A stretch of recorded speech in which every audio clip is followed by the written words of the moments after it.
Bom dia, obrigado pelo convite e vamos mudar São Paulo. Tamo junto. Obrigado, Fabiola, Landim, ao Fábio. Vamos para cima. Olá, Fábio. O Fábio que é editor de cotidiana do Jornal Folha de São Paulo. Bom dia, seja bem-vindo. Bom dia, Fabiola. Prazer. Vamos debater São Paulo. Minha parceira do UOL, Raquel Landim. Bom dia, Raquel. Bom dia, Fabiola. Bom dia, Fábio. E bom dia, Pablo. Bom dia, o candidato. Bom Bom, dia. até para a gente explicar aqui para nossa audiência as regras dessa nossa sabatina aqui. É o seguinte, para a gente conseguir cumprir esse objetivo de tratar desses 7 assuntos, a gente tem uma regra que é muito importante, né, para cada bloco. A gente vai colocar ali uma média de duração de 8 minutos, né? Se ultrapassar um pouquinho ali, não tem tanto problema, mas 8 minutos. E a ideia é não fugir do tema, né? A gente pede para falar sobre esse tema, fugiu do tema, aí tem advertência, entendeu? Fugiu do tema, advertência, ó, não pode fugir do tema. Aí se fugir de novo do tema, mais uma advertência. Na terceira, eu vou encerrar o assunto e a gente passa para o próximo, tá? Mas acho que a gente não vai ter esse problema aqui não, porque tem muito assunto para que a gente fale de cada um desses temas. A gente dividiu aí nesses 7 temas, eu vou começar pela área de educação, e o tempo começa a correr somente no início da sua primeira resposta. Bom, queria falar sobre educação, até porque esse é um tema que eu sei que é muito caro a você, né, candidato? O tema educação pelo seu trabalho, inclusive pela sua história. Tem no seu programa de governo ali algumas ideias, né, para até trazer novidades do currículo escolar da rede municipal de ensino. O seu programa de governo diz: o currículo escolar será atualizado para incluir temas modernos e relevantes, alinhados com as demandas do mercado de trabalho. Incorporar no currículo escolar programas que ensinem princípios éticos e valores morais. Né, isso é o que está aqui, as aspas, dentro do seu plano de governo. Eu queria saber quais são essas disciplinas que o senhor quer colocar. O senhor pretende seguir a Base Nacional Curricular? Porque isso é obrigatório, mas o senhor tem também, né, a liberdade de colocar novas disciplinas. Queria saber quais são essas disciplinas e no que isso está baseado, né? Tem algum estudo que o senhor traz para essas novas disciplinas serem incorporadas na rede municipal de ensino? Bom dia mais uma vez a todos. Obrigado pela oportunidade de estar aqui. Obrigado a você por me dar a oportunidade de servir São Paulo. Eu recebi as regras, antes era uma apresentação, eu acho que eu poderia falar nessa apresentação, então a gente já segue nas respostas de cada tema, né? Mas para vocês saberem, eu sou o Marçal, estou liderando as pesquisas aqui em São Paulo, nas trackings, que é o que cada campanha faz, está muito mais assustador, na rua está mais caloroso ainda, fique em paz que vai ser no primeiro turno. Em relação à educação, como você mesmo disse, Fabiola, é obrigatório cumprir a base curricular, então nós vamos cumprir. Assim como todo bom cidadão tem que cumprir seus deveres e cobrar seus direitos. Agora, a cidade de São Paulo ela está um pouco complicada em relação à educação, porque os nossos números do IDEB só têm caído. Né? São Paulo, por ser a maior potência do hemisfério sul, não só do Brasil, tinha que ser a número 1. A gente gasta um pouco mais de 25 bi com educação a nível municipal, e isso não tem sido o suficiente nem para alfabetizar nossas crianças. Nível de alfabetização está em 38%. O prefeito realmente ele não preocupou com isso, ele preocupou em asfaltar a cidade até o Acre, segundo palavras dele, mas educação não tem um acompanhamento. Talvez porque ele não seja educador, né? Eu, hoje, para vocês terem uma ideia, eu tenho 1,5 milhão de alunos na internet. Esse número de alunos é maior do que a maior faculdade do país, isso tudo é EAD, né, à distância, e eu tenho um carinho muito grande pela educação, eu também tenho escola infantil, né, e a gente precisa de trazer o formato lúdico para essas crianças, para a gente conseguir, até os 7 anos de idade, fazer com que seu filho, ou filho de alguma pessoa que você conhece que está na rede pública, conseguisse ser alfabetizado. No contexto global, para todo mundo entender, o aluno de escola pública, ele sai do ensino médio, 90% deles não sabem fazer matemática básica, ou seja, é um fracasso total no nosso modelo de ensino. O que eu quero implementar? E eu acredito que isso vai mudar outras áreas, né? Porque a educação ela é a base de tudo. Tem três coisas que são fundamentais em qualquer tipo de governo, que se a pessoa não investir energia nesses três, a gente vai ter problema na sociedade e vai ter um desregular na segurança. E eu vou explicar. Isso é educação, tá? Não estou fugindo do tema, porque educação molda tudo.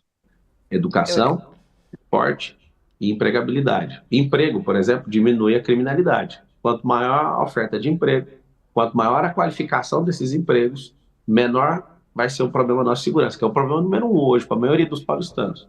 Aonde que a gente resolve isso? A gente resolve isso na educação.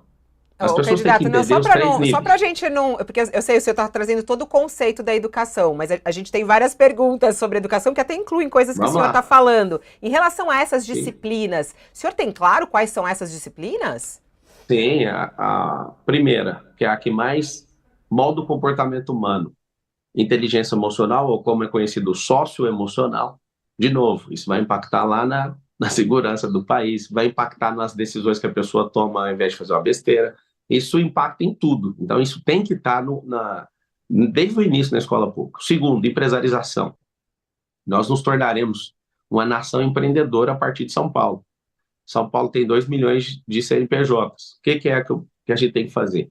A gente precisa ensinar a empresarização desde pequeno para as pessoas, para os paulistanos, porque a gente, vamos pegar um quadro de 100 empresas, até o terceiro ano, uma empresa nova tem uma chance de quebrar de mais de 80%, porque a pessoa não entende como isso funciona. Ah, você quer que todo mundo seja empresário? De maneira nenhuma. Eu quero que todo mundo, com o nosso dinheiro, aprenda a fazer isso. Nós vamos transformar a escola na escola olímpica, vai ser o maior marco de educação aqui na cidade de São Paulo. São mais de 60 esportes, esporte molda caráter. O que nós vamos fazer? Dar uma identidade esportiva. Marçal, você acredita que quantos por cento da população vai conseguir seguir no esporte?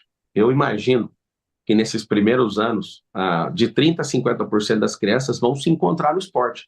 Quem não encontrar no esporte, se encontra na empresarização. Quem não encontrar em nenhum dos dois, se encontra na música. E por aí vai as profissões. Mas a grande questão do Estado é fazer com que o povo tenha um caráter moldado. O que é esse caráter moldado?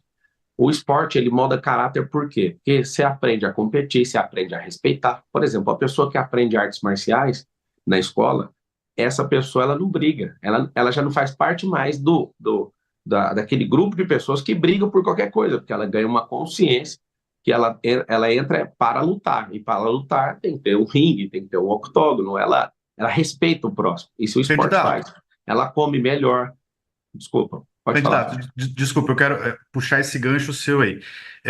Você está falando sobre incluir novas disciplinas. Eu queria entender um pouco justamente as ações práticas que você pretende implantar e como pretende, porque o seu plano de governo fala, por exemplo, que o problema não é falta de recurso, mas falta de gestão, de foco, acompanhamento do aprendizado, fala de casos de sucesso no país.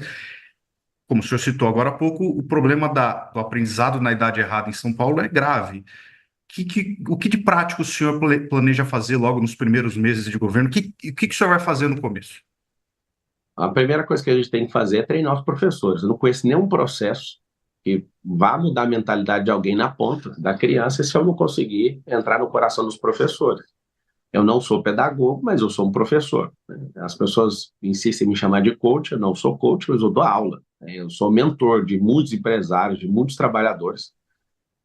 Tirando 1,5 milhão de alunos, talvez eu seja mentor no Brasil hoje de 12 milhões de pessoas. E aí, alguns não sabem até medir esse fenômeno, né, que eu fico ouvindo, né? Acho até bonito vocês usarem esse nome, o fenômeno, o fator Pablo Marçal, porque eu já venho mudando a mentalidade das pessoas.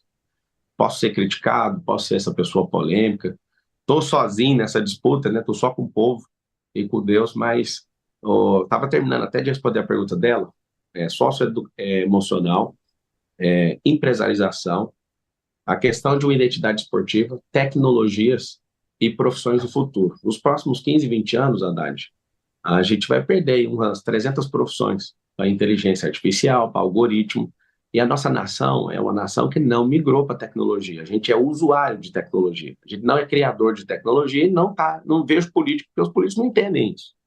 Eles estão apavorados, por exemplo, de eu não ter um minuto de televisão, nem rádio, sem as minhas redes sociais, ainda continuam crescendo nessas pesquisas e está apavorando todo mundo. Por quê? Porque existe, de fato, um extrato na sociedade que já me ouve. E aí, o que a gente precisa na educação, para fechar a resposta da Fabíola, e complementar a sua.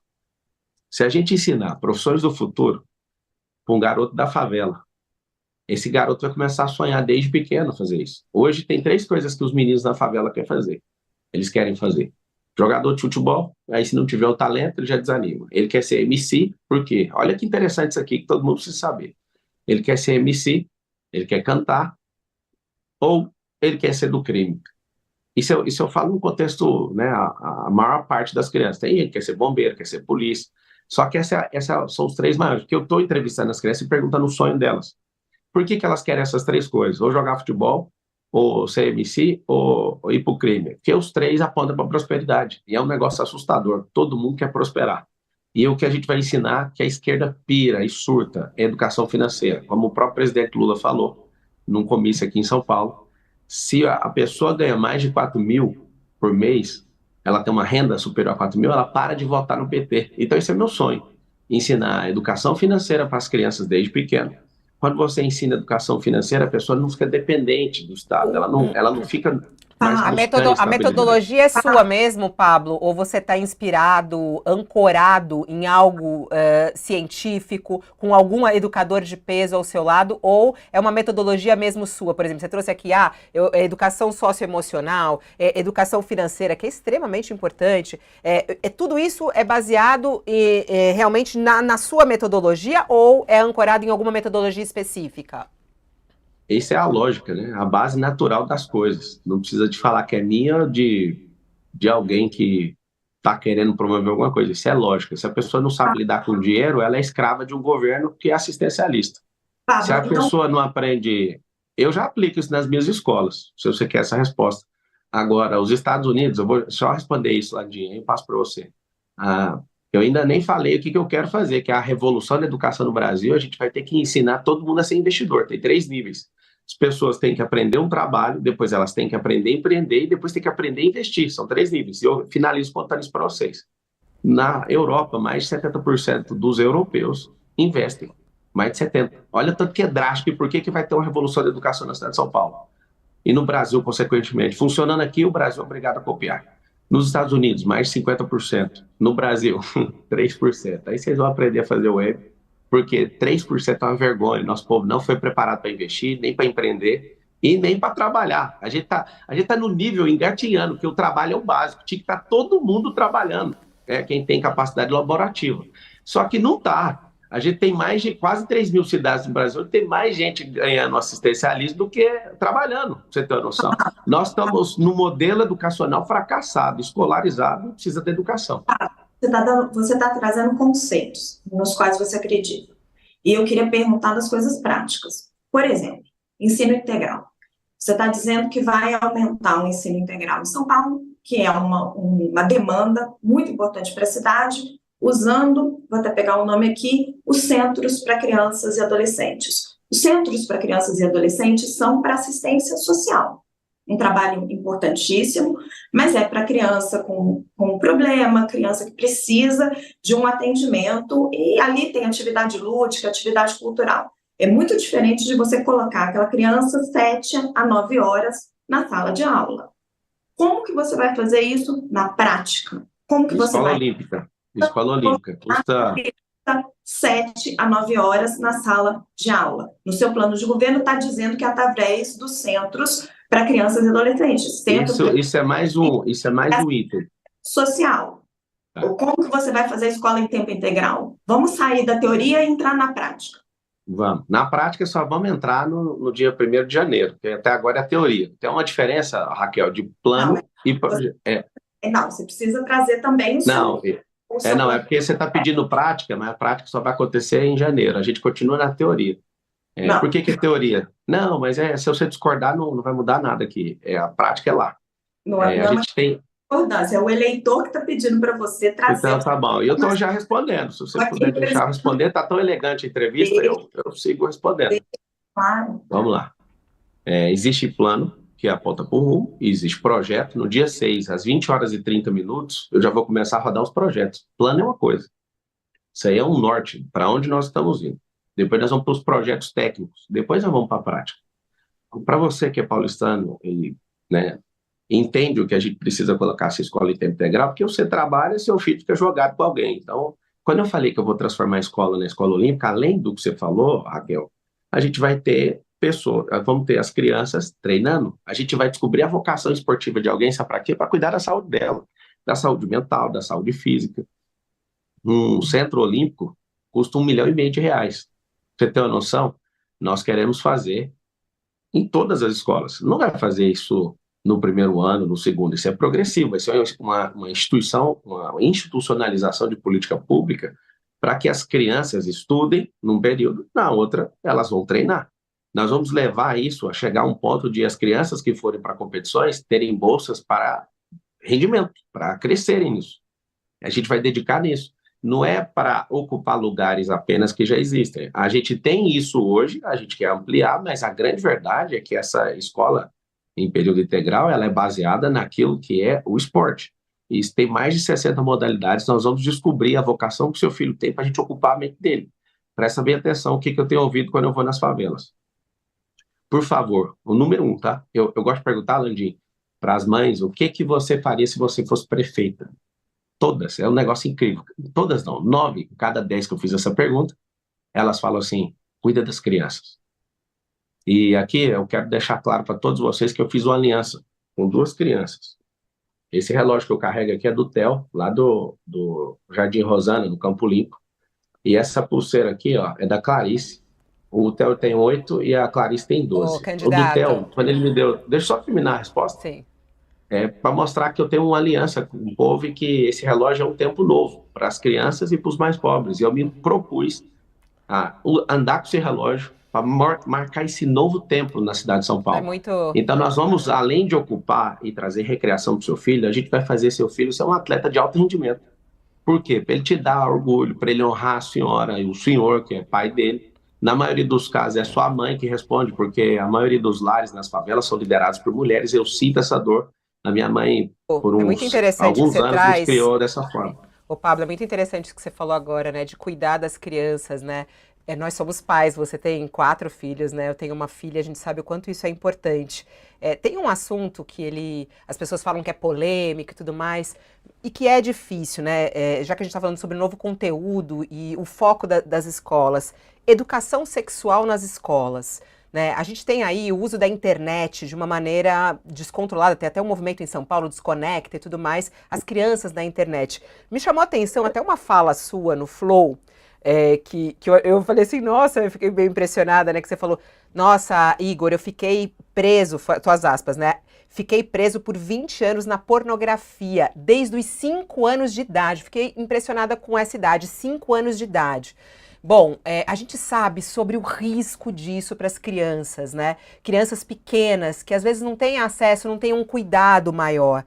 Você acha importante ter esse conteúdo de educação sexual nas escolas, justamente para reduzir a violência sexual contra as crianças, que acontece muitas vezes dentro de casa?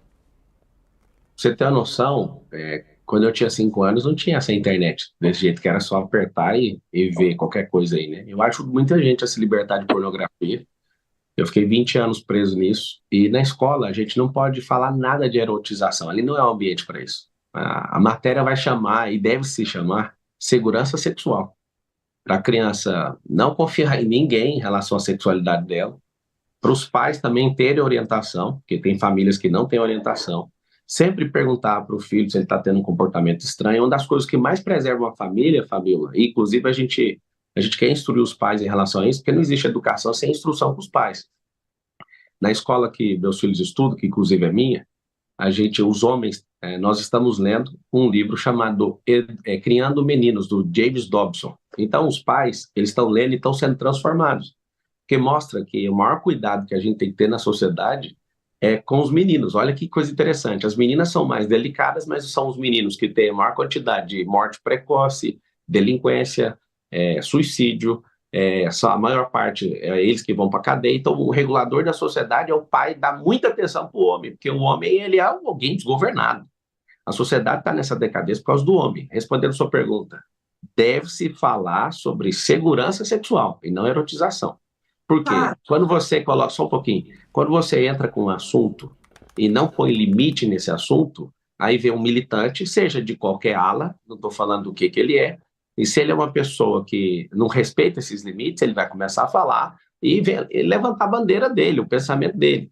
Nós temos que ter muito cuidado nisso, a gente não tem que estimular esse assunto em sala de aula, a gente tem que falar sobre abuso, a gente tem que falar sobre essas crianças desde pequeno, contar para o papai e para a mamãe, se tiver alguém, né, com algum ato libidinoso, a gente tem que entrar nesse assunto. Escola não é lugar para erotizar a criança, ainda mais dando a chance para algum maluco sequestrar essas crianças emocionalmente, ou serem ridicularizadas por alguma forma. Ali não é um lugar para isso. Eu sou aluno de escola pública, eu sei que isso não é um assunto para ser falado dentro de sala de aula. Segurança sexual tem que ser falado, tem que ter cartilha. Agora, o que cada um pensa sobre sexo, isso aí seria o fim do mundo, destruir as nossas crianças. Vamos falar sobre saúde. Ultrapassamos um pouquinho de tempo, mas valeu a pena. Bom, saúde. Eu acho muito interessante que você até hoje tem uma reportagem aqui no UOL mostrando você antigamente, né? Você mudou bastante, né, ô Pablo? Não sei se você chegou a ver a foto sua. São Paulo vai mudar. Eu não acompanho notícias. Você mudou bastante. Você não acompanha o UOL? Não acompanho. Ó. Eu sei que eu gosto de ver os relatórios, e do dia 1 de junho até agora, salvo engano, já está com 22 mil matérias no Brasil com meu nome. Imagina se eu fosse acompanhar isso. Vou entrar eu gasto minha energia focando no povo. Eu vou entrar em saúde só para a gente não perder tempo aqui, eu não quero deixar de falar de saúde. Bom, no seu plano de governo, traz um pouco até dessa tua transformação. Eu puxei por aí, por causa do seu emagrecimento, sua atividade física, você anda sempre com marmita comendo, né, a sua comida ali, que é toda balanceada, bebendo água, a importância do sono e tudo mais. Você coloca isso no seu plano de governo como uma grande prioridade, né? Educaremos a população quanto a bons hábitos alimentares, sono, ingestão de água, prática de atividade física e outras medidas do dia a dia. A gente, né, sabe que isso é algo da elite, né? Você vê hoje a elite em São Paulo, tá todo mundo fitness, todo mundo magro, come bem, orgânico e tudo mais. Como fazer isso, né, para a cidade como um todo? Eu queria saber, você vai dar algum tipo de incentivo fiscal, financeiro, vai dar para que as pessoas comprem bons alimentos? Onde essas pessoas vão fazer atividade física? Não há espaço em São Paulo disponível nesse momento para as pessoas fazerem atividade física. E esses bons hábitos, né? Como é que vai ser isso? O sono, as pessoas passam 5, 6 horas no transporte público. Como que você vai trazer essa qualidade de vida que você promete no seu plano de governo para toda a população de São Paulo? Uma coisa que eu fico chocado em ver é a capacidade que todo mundo tem de se destruir e de virar uma máquina, né? Toda hora alguém olha para mim e fala, eu estava em reunião até 2 horas da manhã hoje, e as pessoas, vai dormir que você está cansado. Eu falo, cara, só vai me encontrar cansado na lápide, se você tiver a sorte de ir no meu velório, que até que enfim o homem descansou. Todo mundo tem o mesmo tanto de energia. Quando você fala assim, comer bem ou cuidar da saúde é coisa da elite. Não é coisa da elite. É porque a vida, do jeito que as pessoas escolheram viver, e a situação de falta de gestão de uma cidade impacta no resultado final da pessoa, que é a paz, é o desfrute dela. O que eu sugiro, tá? Quando eu falo que a gente vai criar 2 milhões de empregos nessa cidade, é para descentralizar esses empregos e colocar esses empregos na periferia para a gente precisar desse tanto de gente, ficar 6 horas, igual você falou, de 3 a 5 horas aí dentro do ônibus. A gente tem uma movimentação que gera um estresse absurdo, um nível de ruído, de poluição nessa cidade, que a pessoa, por si só, ela fala, eu só tenho que sobreviver. A gente tem que mudar a mentalidade do nosso povo a partir da escola. Vai ter braço de educação também nas empresas, que eu acho que tem a ver com isso, que a gente vai ensinar isso para os funcionários. A prefeitura vai subsidiar isso. Sobre os espaços, eu vou provocar nesses centros olímpicos também, nas favelas, não só para a pessoa ter recreação, para ela aprender desde pequena a ser atleta. Eu já pesei 100 quilos, peso 76 hoje, eu peso quase todos os dias. 76. Só que eu tomo o tanto de água que preciso tomar, eu durmo o tanto que preciso dormir, exatamente cumprindo para quê? Porque meu corpo precisa ter um cortisol regulado, meu sistema dopaminérgico tem que estar regulado, a minha endorfina tem que vir todo dia. Marçal, a pessoa que está ouvindo não está entendendo. Você precisa fazer exercício. Precisa parar de comer açúcar, que vicia 10 vezes mais que a cocaína. Se você não cuidar disso, eu quero ensinar desde pequeno para as crianças. Diga. Queria esclarecer um ponto que você menciona na sua fala agora, e você já mencionou várias vezes, a criação dos 2 milhões de empregos em 4 anos. São Paulo tem 499 mil desempregados. Eu não consigo entender, você está inflando esse número ou você pretende atrair 1.500.000 pessoas para a cidade? Esse dado é completamente errado. A pessoa que está debaixo do assistencialismo e proibida de trabalhar, ela é desempregada. Ela só está sendo bancada por uma leitoa bem gorda. Esse dado é da Fundação SEAD. E estou acabando de te falar. Você junta seus 500 mil com todo mundo que está no assistencialismo e com mais pessoas que estão deixando essa cidade por falta de oportunidade, a cidade não tem crescido. Em 2016, o orçamento da cidade era inferior a 50 bilhões. A cidade não cresceu. A cidade vai bater um orçamento de 120 bi. Se você vê hoje o assistencialismo, no governo Bolsonaro, o assistencialismo podia ter uma renda alternativa. Você não pode proibir a pessoa de ter uma renda alternativa, senão ela é um desempregado profissional. Então, você tem milhares de pessoas na situação de desempregado profissional. Nós somos o país número 1, número 2 do mundo, porque os jovens nem estudam e nem trabalham. Sabe o que acontece? Não tem oportunidade. Nós perdemos a vocação industrial, Holandinha, aqui na cidade de São Paulo. A gente foca completamente tudo nosso em serviço. E aí, essa criação de 2 milhões de empregos, eu sei que é assustador, só que 50% das empresas do Brasil estão no estado de São Paulo. 10% das companhias do Brasil estão na cidade de São Paulo. O que eu quero é criar um amortecedor, já que você entrou no assunto, um amortecedor empresarial, um amortecedor de fluxo. São 38 cidades em volta da cidade de São Paulo, região metropolitana. Só terminar. Quando você fala sobre a cidade de São Paulo, é porque você não pensa que isso aqui é a principal cidade fora as asiáticas, é a cidade mais poderosa do mundo fora as asiáticas. Nós temos 38 cidades. Para você fechar sua conta, você precisa pegar o cálculo por baixo, que está errado. Quando eu falo errado, não é a estatística, é porque o desempregado profissional precisa de emprego. O desempregado profissional, ele precisa de saber que ele pode crescer. Ele não precisa dar isso de herança para o filho dele. Um assistencialismo, todo mundo vai prosperar, todo mundo que quiser, e eu tenho que incentivar essas pessoas a querer isso. Agora, se você pegar as 38 cidades e somar, você vai ver que está precisando de 4 milhões de empregos. Vou te trazer um outro número, então, que mostra que seu número está inflado. A cidade de São Paulo, nos últimos 4 anos, gerou 767 mil empregos, segundo o CAGED. Antes que você fala que é incompetência do atual prefeito, eu fiz o acumulado desde 2007. E o máximo que a cidade conseguiu gerar foi 837 mil empregos. É por isso que vocês têm que votar no Pablo Marçal. É por isso que você tem que votar no Pablo Marçal, porque nenhum deles tem essa mentalidade. O único que tinha mentalidade de empreendedor é um traidor, que é o Dória. Não existe nem em termos de desempregados, nem em termos de potencial de geração de emprego da cidade. Não precisa se preocupar com isso. É porque é o seguinte... Para fazer manchete? Não, Raquel, é para gerar emprego, porque se a gente não promover as pessoas para o emprego, eu não consigo gerar mais novas empresas. As empresas geram os empregos, não é o governo, não é o UOL e não é o Pablo, são os empresários. Eu preciso gerar mais empresa, para gerar mais emprego, para gerar mais renda, para diminuir a inflação e todo mundo viver melhor. O que tem de novidade que esse povo não deu conta de fazer e eu vou fazer? O cinturão de empresas que fica nas periferias vai aumentar a qualidade de vida do mais pobre e vai sobrar tempo para ele treinar, para ele ter desfrute na vida dele. A gente vai diminuir a poluição da cidade. Só um pouquinho, deixa eu só terminar ali a resposta. Aí você já fala. É que eu vou pegar esse seu gancho, acho que vai encaixar bem. Mas tá aí tão bem, deixa eu só terminar e você dá o gancho logo seguinte. Tá bom, manda bala.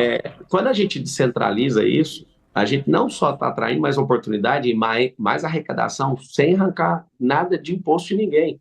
Você traz mais empresa e mais emprego, eu estou aumentando a energia da cidade. A gente precisa voltar com a parceria com o Estado. A gente precisa voltar a trazer as indústrias. São Paulo, a cidade de São Paulo perdeu as indústrias nos últimos anos. E assim, se você tem isso, cria infraestrutura, a gente precisa de trazer gente qualificada também. Para quê? Para abraçar esses empregos, e principalmente os empregos tecnológicos. Quando o senhor fala Não, vamos para a saúde, Raquel, vamos para a saúde. Eu quero saber, o Fábio tem uma pergunta de saúde, a gente está no bloco saúde. Vamos lá, Fábio. Mudou para saúde, vamos lá, saúde. Vamos voltar para a saúde, então. De novo, no seu plano de governo. O senhor fala lá em combater a fila da saúde com parcerias com instituições privadas de saúde, também fala em programa de ocupação de vagas ociosas em hospitais privados. Quem lê isso, cidadão de São Paulo, imediatamente pensa em Corujão da Saúde do Dória, o senhor acabou de citar ele aí. O programa do Dória realmente teve um impacto inicial, uma movimentação na cidade, foi importante, mas ele não atacou o problema da morosidade das marcações de exames, tanto que a fila continua até hoje. E segundo especialistas, não há grande ociosidade nos hospitais privados, tirando o horário noturno, quando aí não há equipe, né? O custo disso seria muito alto. Em que o seu projeto é diferente do Corujão da Saúde? Por que ele vai dar certo e o Corujão não deu? Ele vai dar certo porque a gente vai fazer parceria com outros municípios, com o Estado, né? A gente vai colocar hospitais provisórios. Eu vou cumprir uma promessa para todo mundo que está me assistindo, pode avisar todo mundo. Tem gente que está há 4 anos numa fila de exame, e aí precisa tirar uma pedra dos rins e aquilo já está necrosado. Isso vai dar uma complicação muito grande para a pessoa e vai custar muito mais para nós todos para resolver esse problema da pessoa, quando é que ela não tem a sorte de esperar tanto, ela acaba morrendo. Tem algo em torno de 447 mil pessoas em situação de espera para fazer exame e 192 mil pessoas aproximadamente para fazer cirurgia. Olha qual que é o problema. Eu me proponho a olhar o problema número 1 da cidade. Como todo, o paulistano decretou que é a segurança, porque realmente perdeu o controle. Mas se a pessoa não tiver vida, o que é a segurança? Então nós vamos dedicar nos mais pobres que estão precisando hoje. Nós vamos fazer um mutirão, não só com ociosidade de hospital, mas eu vou pedir, inclusive, ao Conselho de Medicina Nacional, a caráter de emergência, para a gente salvar esse povo nosso, para voltar àquela questão do exame à distância. Por quê? Porque a gente precisa detectar logo os problemas, e esses problemas, para ir diminuindo também esse tanto de entrada nas UPAs, a gente hoje, para você ter uma noção, 30% de toda a entrada que a gente tem nas UPAs é de gente que se acidenta. Aonde? Aonde não tem calçada. Nós temos que fazer um pouquinho, alguns milhões de milhões de metros quadrados de calçada na cidade. Então as pessoas estão sem calçada, isso está gerando um problema na saúde. Agora, você imagina, a gente ensinando a pessoa a cuidar da vida dela, no braço empresarial, né, no braço de ensino nas empresas. Ensinando desde pequeno, a gente vai ter a questão da saúde não como remediação, mas como prevenção. As pessoas cuidando delas, vai ser um marco a minha entrada na prefeitura, porque eu vou militar todos os dias nisso. Porque um povo saudável, um povo que desfruta, é um povo que produz mais e um povo que vive mais. Só que a intenção de quem hoje lidera o governo é que as pessoas vivam menos por causa da Previdência, porque parece que as contas que esses caras fazem não dá para pagar a aposentadoria de todo mundo. Então, a grande verdade é que, para terminar esse assunto, a gente precisa unificar esses prontuários. Todo mundo tem praticamente, né? Ou um vizinho tem, alguém tem um celular na mão, a gente tem que usar a tecnologia para isso. As pessoas, às vezes, têm que tirar um atestado para tratar um assunto de meia hora. A gente precisa, sabe de quê? De colocar essa prefeitura na mão da pessoa.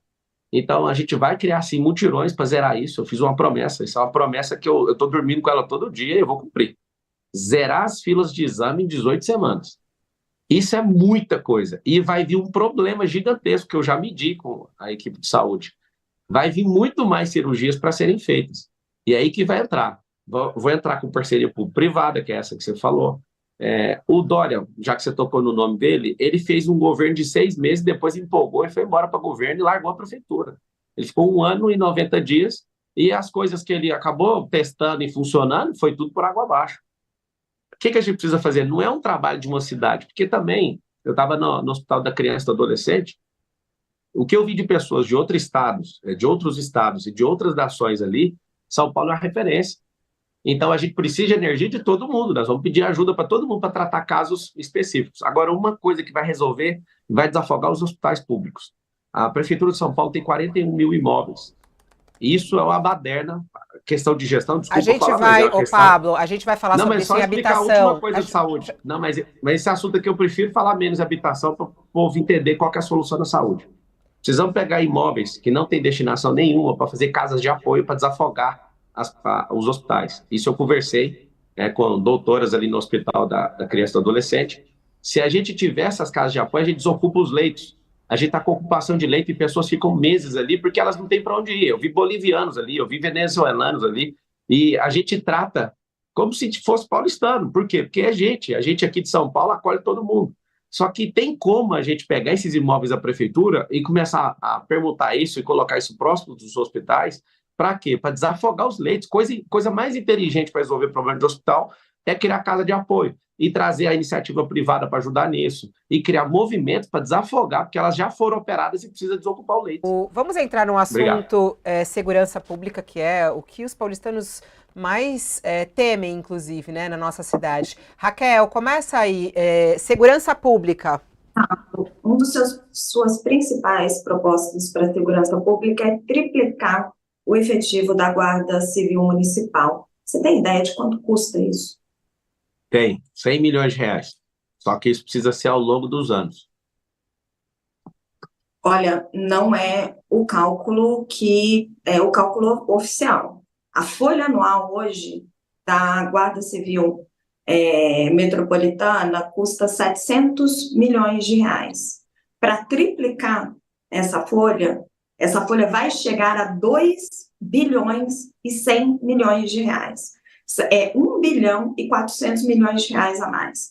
Além disso, vai precisar fazer concurso, comprar farda, treinar. A academia hoje só consegue formar 1.000 guardas a cada 6 meses. Não tem nem armário para o pessoal guardar esse armamento.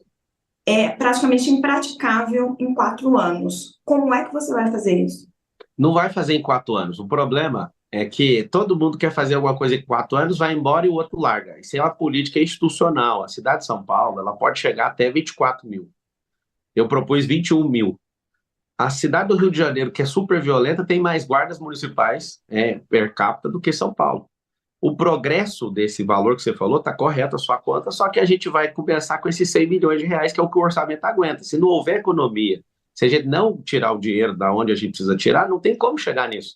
Eu sou um gestor. O governo está dizendo que você vai triplicar. Esse é o plano, isso mesmo. É porque você tem que entender o seguinte, a gente só tem política eleitoreira.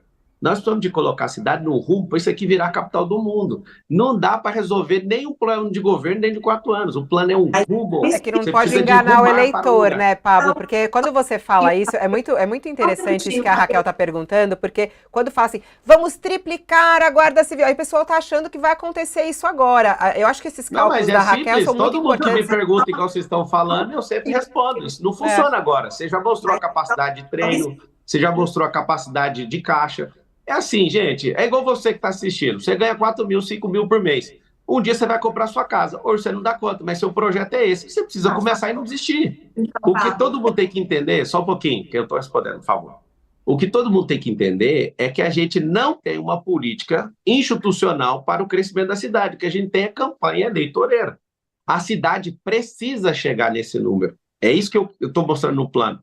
A viabilidade disso vem no 6 de outubro, não adianta. Todo mundo, eu desafio todo mundo a pegar esse plano de governo, leia os 10 para você entender. São sonhos para a cidade. Depois vai para a viabilidade técnica e depois vai para a prioridade. Em relação a escolher um pouco de dinheiro, só um pouquinho, em relação a escolher sobre aumentar essa guarda toda de uma vez, então, por exemplo, se a gente coloca os empregos, que é o que a gente vai fazer, o subsídio de 7 bilhões de reais que está ali dentro do transporte coletivo, eu consigo carregar ele com preço de promessa. Eu preciso que vocês entendam que se não tiver a dinamicidade na questão da gestão, não vai achar o dinheiro. Agora, a progressão disso, não só isso, mas a operação delegada, inclusive aos policiais militares, nós vamos dobrar isso, tá?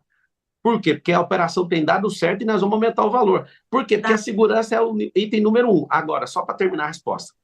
Como é que funciona na gestão? Tem um dinheiro alocado de forma errada.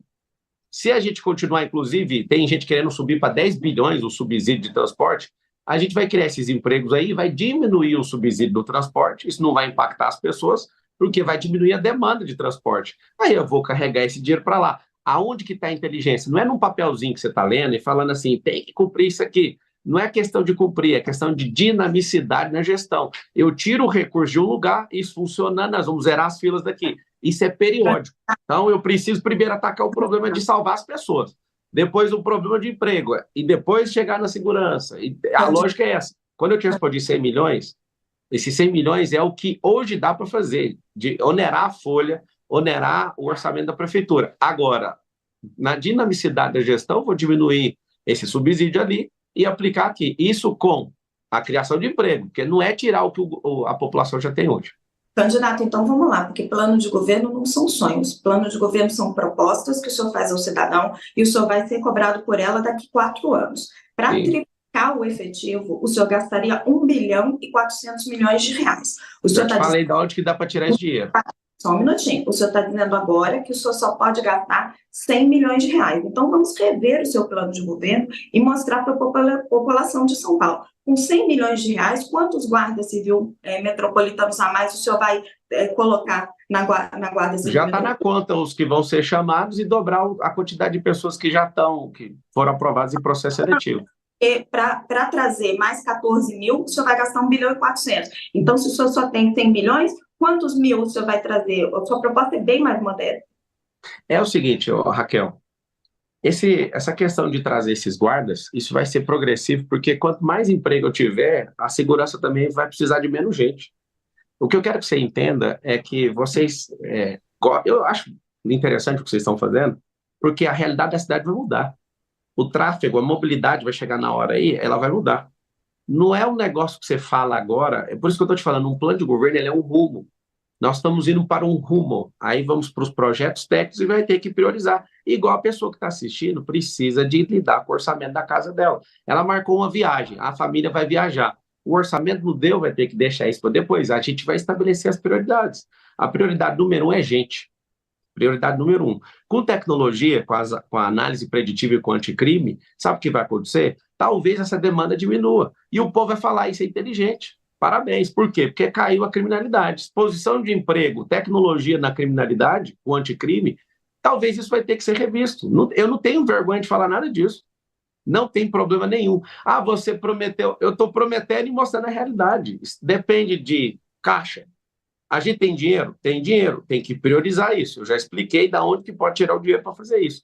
Eu não vou falar para você, vai fazer de qualquer jeito. Não vai, porque na dinamicidade da gestão isso pode alterar. Agora, essa é a minha vontade, esse é o rumo que tem que levar mais de 4 anos para fazer isso. Nunca neguei que vai levar mais de 4 anos para alcançar isso. Você mesmo mostrou que na infraestrutura não dá, o treinamento não dá, ao limite de capacidade disso, daquilo. Vou passar só para o Fábio ele fazer uma pergunta ali. Eu acho que só é importante para amarrar aqui, né? Porque eu tenho muitos comentários, é muito legal ver como as pessoas falam assim, gente, mas é que quando ela te perguntou, você sabe quanto custa? Aí você falou o valor não é esse, é bem longe disso, aí você depois corrigiu e falou, é isso não é para agora, né? Então, não, é só para ficar claro, eu acho que o senhor agora deixou claro. Vamos lá, Fábio, só para a gente rodar aqui, segurança pública.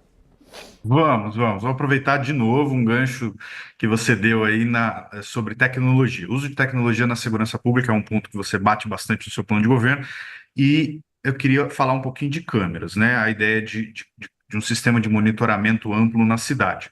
Segundo especialistas, essa panaceia que se fala de câmeras, de uso de câmeras, ela não é um programa, uma estratégia de segurança pública em si, é uma ferramenta dentro de um programa mais amplo, ou deveria ser.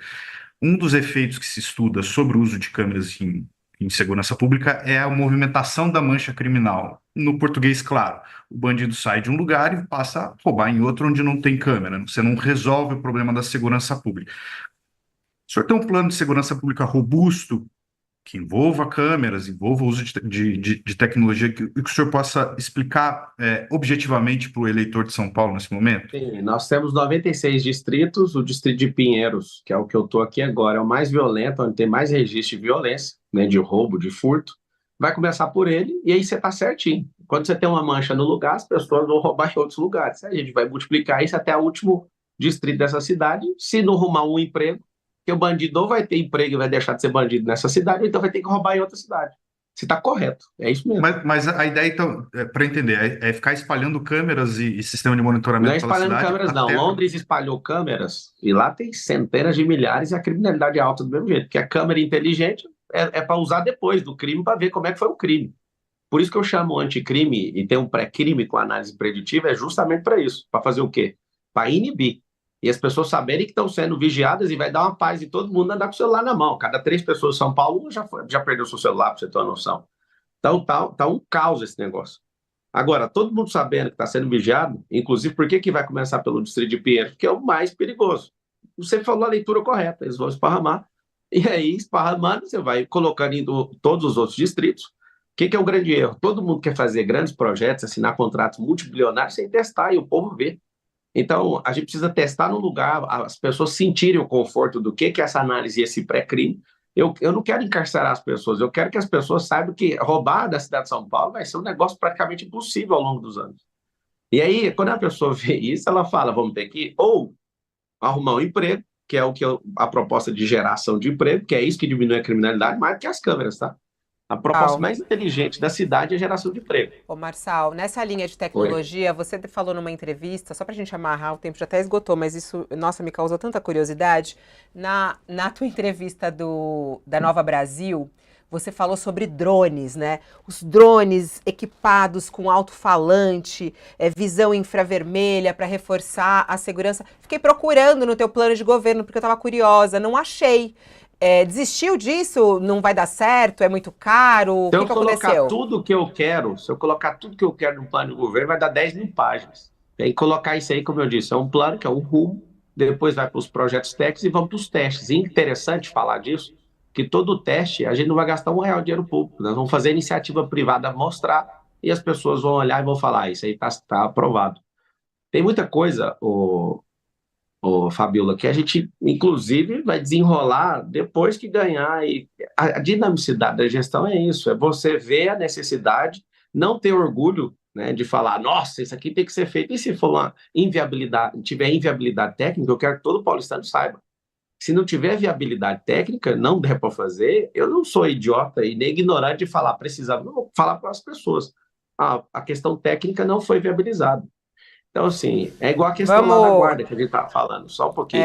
Se não tiver a viabilidade, que é o dinheiro, quem que vai pagar? Não tem o dinheiro. Então, precisa de ter essa realocação de recursos para conseguir fazer isso. Não, e por isso a Funcionando importância esse desse. anticrime, Uhum. funcionando o anticrime, já não precisa mais, o povo vai entender. Tipo, se você com tecnologia conseguiu resolver, por que vai triplicar o negócio? Eu É acho questão que de lógica. é muito importante. Tem muita gente mandando mensagem aqui, até falando, nossa, que bacana essa sabatina, porque a gente está podendo conhecer um pouco mais, né? E justamente Boa. isso, de não ser, porque até usando as redes, é muito vendedor de sonhos, né? E aí, qual é o caminho para essa prática? Como você disse, a prática começa em janeiro do ano que vem, não é agora. Mas a gente tem que ter um caminho para isso, você como empresário sabe bem. Bom, no seu plano de governo tem lá uma frase que eu acho até bem provocadora para outros candidatos, seus concorrentes. Faremos o maior programa habitacional da história. Bora entrar na área de habitação, candidato. Bora. Você diz lá, construção de novas casas nas periferias, vamos construir as casas, reformar, trazer ali uma urbanização para as favelas. Vamos mapear, gestão, transformação de imóveis vazios na cidade. Esse ponto me interessa. O senhor menciona ali a existência de 590 mil imóveis desocupados em São Paulo. Isso incluindo 40 mil da prefeitura, né? Isso é algo muito forte, muita gente usa esse número. E aí o senhor diz, vamos usar esses imóveis. Quero saber, quanto vai custar a compra desses imóveis? A prefeitura vai comprar isso, não vai comprar? Vai tomar isso por conta das dívidas que existem? Deixa eu só concluir aqui, candidato. Tá bom. E aí, muito importante, quem vão ser os beneficiados? Quem vai ter direito a esses imóveis? Um beijo para todo mundo aí, olha que número bonito. 13 mil pessoas assistindo aí no UOL. Tamo 13 junto, não, tá mais de 70 mil aqui, ó. 73 mil. Eu tô assistindo no YouTube aqui, pô, acho que deve ser outro ligar. 73 mil, não diminui a nossa audiência, pelo amor de Deus, candidato. Sim, diminui não, eu sou o único que dá essa audiência para vocês, não tem outro candidato que consegue chegar nisso aí. Mas parabéns para nós, e parabéns pela nobreza aqui. Eu fiquei curioso de ver você fazendo a pergunta e meio que interpretando como se eu fosse um sonhador. Eu tenho que assumir, eu sou um sonhador. Da onde eu vim até onde eu cheguei, foi sonhando, trabalhando pra caramba. Eu tinha um sonho de dar uma casa para minha mãe. O primeiro imóvel que eu comprei, para vocês conhecerem a pessoa que vai ser o prefeito de vocês, o servo de vocês dessa cidade, ao invés de comprar um carro para mim, eu fui lá, junto com a minha esposa, a gente comprou um imóvel para minha mãe. E isso me fez prosperar muito. Com o meu dinheiro, eu tenho apoiado e ajudado a reconstruir, a desfabelizar um vilarejo ali em Kamizungo, em Luanda, na Angola, em África. E eu tenho muito prazer nisso, né? Eu estou ajudando agora na reconstrução do Rio Grande do Sul, apoiei no momento de emergência ali. Só para a gente não fugir, essa história dos sonhos, eu sou muito sonhadora, você não tem nem ideia. E eu estimulo todo mundo, qual é a São Paulo que você sonha? A gente sabe do sonho, eu quero saber dessa prática aí. Vamos falar só para a gente não perder tempo. Como é que o senhor vai ocupar esses imóveis? Você precisa sonhar com o prefeito. Deixa eu te falar. Você precisa sonhar com um prefeito que já faz com o recurso próprio dele, que ama o povo, que tem um compromisso com o povo. Ninguém vai morar em casa de lata até acabar esse governo. Você colocou os números, ninguém vai invadir imóvel de ninguém. A prefeitura tem imóvel suficiente para fazer permuta, para fazer as casas de apoio, para trocar em áreas que hoje estão embargadas judicialmente, as pessoas não podem ter melhoramento.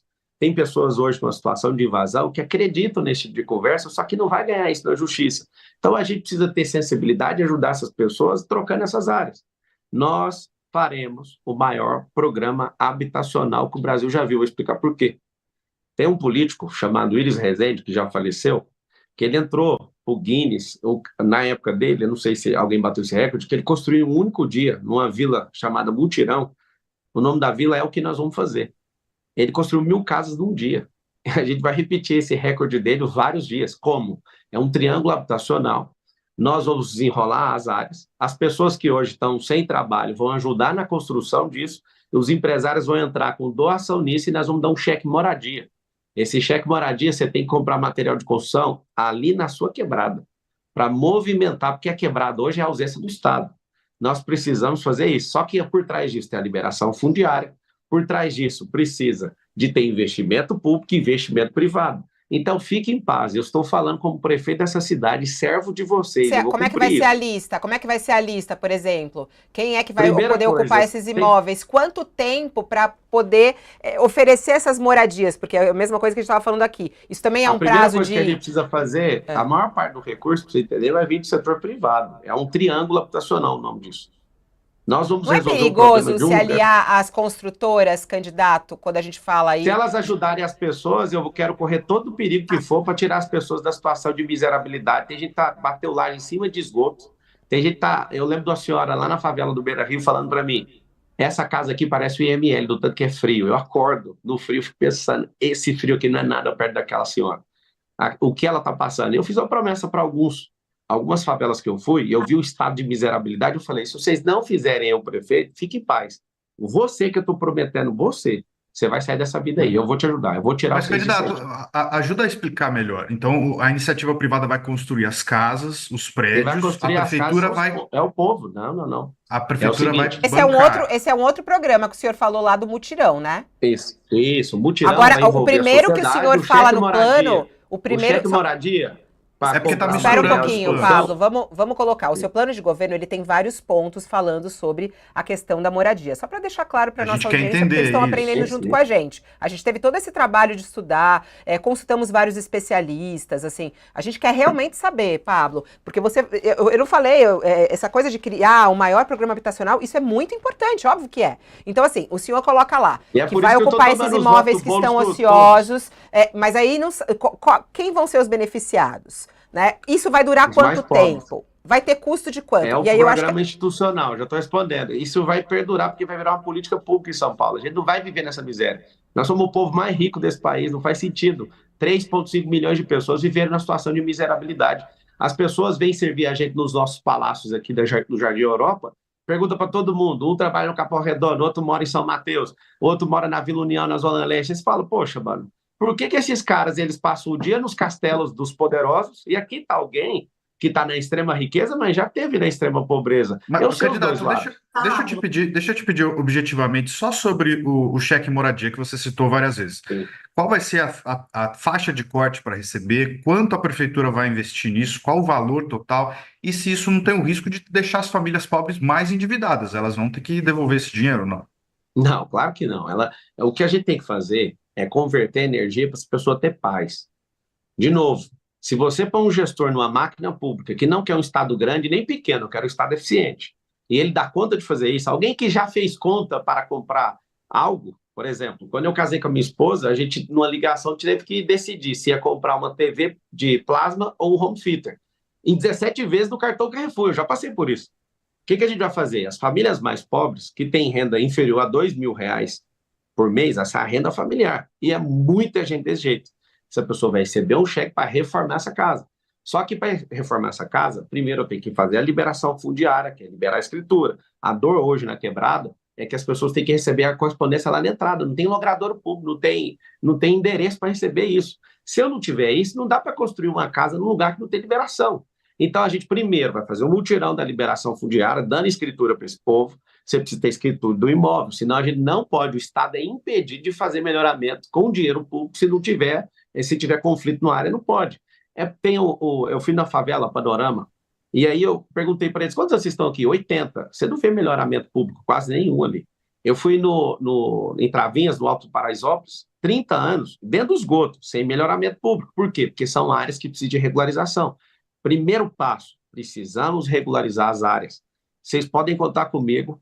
É isso que tem feito o petista votar em mim, para você ter uma noção. As pessoas confiam porque eu já faço Eu não estou falando que quero, que sonho, eu já faço, sei como fazer, invisto a minha energia pessoal, meu dinheiro, meu tempo, os meus sócios, meu network para fazer isso, e nós vamos fazer isso em São Paulo. Agora, o que eu A quero que última todo mundo pergunta de saiba, habitação para a nós gente vamos, mudar para a zeladoria. Vamos lá, posso Pablo, terminar tá? então? Nós vamos fazer o quê? Nós vamos criar um metadado com um banco de dados das pessoas que hoje vivem aqui. Não de pessoas que querem mudar. O compromisso é com quem está aqui, hoje. Para quê? Para resolver esse problema em 1.460 dias. Esse vai concluir dentro do governo. Ninguém vai morar em casa de lata e nem de madeira. E faz o M28 aí, quem estiver assistindo. Obrigado pela audiência. Os assuntos são complexos e a gente tem um tempo curto. O prédio de 1 quilômetro. Você disse que quer construir um prédio de 1 quilômetro em São Paulo para atrair o turismo. E que não vai colocar R$1 de dinheiro público, vai ser E só da dinheiro caneta. da iniciativa privada. Na Arábia Saudita, que tem o poder de atração de recursos, né, pelos dólares do petróleo, já está demorando 10 anos. E o projeto lá está estimado um custo de 1,2 bilhão de dólares. Eu queria saber quais são os investidores que você tem aí na manga que acham que vai ter retorno investir nesse prédio de 1 quilômetro em São Paulo. A construtora FG lá do Balneário Camboriú vai construir o maior residencial do mundo. Lá eles são visionários, né? Então, pessoas visionárias, quando elas se encontram e veem que isso tem viabilidade, aparecem as outras. Aqui em São Paulo, quem está disposto, quem acha que vai dar retorno? 200 famílias que se eu chamar e mostrar viabilidade como prefeito, porque tem que mudar a lei, o plano diretor, tem que mudar. É de 10 em 10 anos que ele é visitado, e essa é uma questão que eu quero criar um símbolo para aumentar o turismo, criar disrupção na construção civil, aumentar emprego. O prédio vai chamar Brasil. Deixa eu só responder, Raquel. Pode, claro. Esse é um presente para o povo. Por que é um presente? Disrupção na construção civil, geração de emprego absurda. Esse prédio eu quero que ele seja na Zona Sul, no meio da periferia, para valorizar a sua área, seu terreno, onde você mora. Hoje, São Paulo está muito concentrada. Nós precisamos de capilarizar isso, ou seja, eu quero fazer um paço municipal lá perto de Brasilândia, na Zona Norte, Pirituba, para quê? Para valorizar as extremidades da cidade. A cidade é mega valorizada no centro expandido e 100% desvalorizada por isso que vocês têm essa vida. Agora, só para você entender, precisa de gente visionária. Essa não foi a minha pergunta. Eu já respondi, eu já falei o nome da construtora que está construindo, não tem aqui em São Paulo. Essa é de Balneário Camboriú. Isso mesmo, se não tiver nenhum em São Paulo, a gente tem que trazer gente dos Emirados Árabes, porque é lá que construiu o maior de 828 metros. Você já tem? Ou isso é só um sonho? Porque, eu já te falei, mulher, eu já estou no projeto da FG, Pablo, pessoa física, eu estou no projeto. R$1,2 bilhão e acha que vai tirar esse retorno em turismo na Zona Sul de São Paulo. Você falou o valor errado, esse valor aí não existe para construir um prédio de 1 quilômetro de altura. Então, a gente tem que mudar todo mundo para lá, porque está barato demais a construção lá. Não falei valor errado, não, está certinho. Não está, porque não termino uma obra dessa, eu sou construtor. A metragem quadrada e a tecnologia para fazer um prédio desse não termina. O valor está errado, não. Está errado. Não constrói um prédio com R$1 bilhão, não é dólar, não. R$1,2 bilhão e a minha pergunta... é porque você falou reais. Não, você tinha falado reais. Então volta a fita depois, você falou reais. Gente... $200 mil, você não vai... Resumindo, você vai ter uma sala lá, Landinho, você vai ter uma sala lá, você vai fazer podcast nesse prédio. Eu não preciso de sala lá, eu só preciso que você responda a minha pergunta. Qual que é a outra pergunta? Um sonho ou quem são os investidores que estão dispostos, que acham que vale a pena aplicar esse dinheiro e que vai recuperar isso em turismo? Eu acho que uma conversa levando 200 investidores para fazer isso. Esse é o de menos. Ninguém vai gastar dinheiro público com isso. É o que agora o projeto de pé. Primeira coisa, para ter um projeto desse, eu preciso ganhar a prefeitura. Porque chamar alguém para bancar um projeto sem o cara ser prefeito e sem peitar a Câmara, sem peitar o plano diretor, quem vai investir? Eu sou investidor profissional, ninguém vai investir. Agora, você precisa colocar o Marçal para prefeito no dia da vingança, no dia 6 de outubro, vocês vão apertar 28 na urna e vocês vão ver o prédio. Quero entrar num outro assunto que traz muita tristeza para a cidade. Traz muita tristeza para a cidade de São Paulo, quando eu estou aqui nesse momento, inclusive estamos todos aqui, nós três, no centro de São Paulo, e a gente vê a quantidade de pessoas morando nas ruas. Né? No seu plano de governo, o senhor traz um número que até é questionado, até pelo próprio prefeito, de 80 mil pessoas vivendo nas ruas. Mas o seu plano, apesar de trazer esse número muito triste e preocupante, não há nenhum plano exato para tirar essas pessoas da rua. Eu queria saber se o senhor se compromete a retirar essas 80 mil pessoas das ruas da cidade de São Paulo? O nosso coordenador do plano de governo é o Sabará, que era secretário, já foi secretário da prefeitura e secretário do governo do estado, saiu me conhecendo, sabe aonde? Na questão do Rio Grande do Sul, na ajuda de 206 carretas que eu mandei para lá, e ele é uma pessoa comprovadamente que tirou 3.500 pessoas da situação de rua e deu emprego com a Arca, que é uma ONG. Hoje, essa assistência, né, de tirar essas pessoas e cuidar delas, algo em torno de um pouco mais de 2,6 bi no orçamento, só que 1 bilhão é destinado para essas ONGs que estão ajudando nisso. Só que tem ONG tipo a Craco Resiste que recebe dinheiro público para manter, para fazer esse negócio continuar. O aumento, quando você fala o número, não foi eu que saí contando o número, nem minha equipe. Isso aí tem números de 60 a 80 mil, mas de todo jeito é um Morumbi lotado de moradores de rua. Essa é uma situação que a gente precisa tratar com emergência.